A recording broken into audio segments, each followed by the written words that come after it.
हे समझ गेला बैठ के धोती कुर्ता पहिर के अपना मिथिलांचल में बर के बरियाती के बर के पूरा खानदान के उकटल गए जहां भगवान राम के न छोड़ल गेले तहन तो हम सब मनुष्य छिए और मामूली इंसान छिए ना।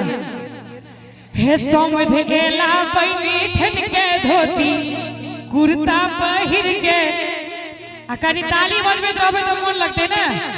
हे एला ढहकन सुने बेटा के बियाह में, एला ढहकन सुने बेटा के बियाह में हम सब करै छी पूछैर बाजू गीत सुनब की गाय, हम सब करै छी पूछैर बाजू गीत सुनब की गाय, ताकि ढहकन सुनब बेटा के बियाह में, ताकि ढहकन सुनब बेटा के बियाह में।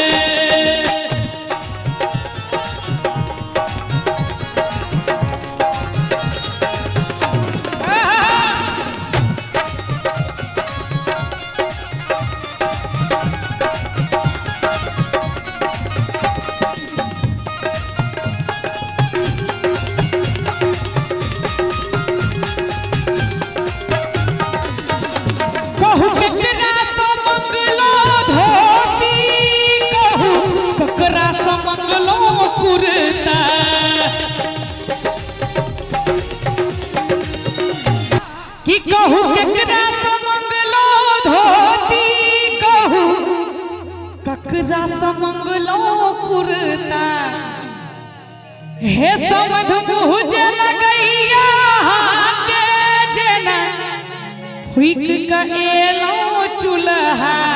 आई कल सब पुरुष फूकै छथिन, जनानी सबके नौकरी भ गेलै त की करतै, मर्द सब त चूल्हे न फूकतै। के अद्भुत लागै छौ के दाई बुढ़बा टुक खेने जाय, अद्भुत लागै छौ के दाई बुढ़बा टुक खेने जाय, बुढ़बा मारल जेतै बेटा के बियाह में, बुढ़बा मारल जेतै बेटा के बियाह में हम सब करै छी पूछैर बाजू गीत सुनब की गाय, हम सब करै छी पूछैर जाय छियै भोजन में जाय छियै। पहिने कहलो बरियाती के भोजन जाय, कनी काल बैसा दियो भाईजी ललित बस कनी काल में हम सब कार्यक्रम खत्म करबे। ललित भैया अहाँ सब चल जेबे तो कुर्सी के सुनेबे की कनी काल हिनका सब के बैसा दियो तो हमरो सब के मन लागत नै तो हमहु सब टहल जेबे राधे राधे करतो।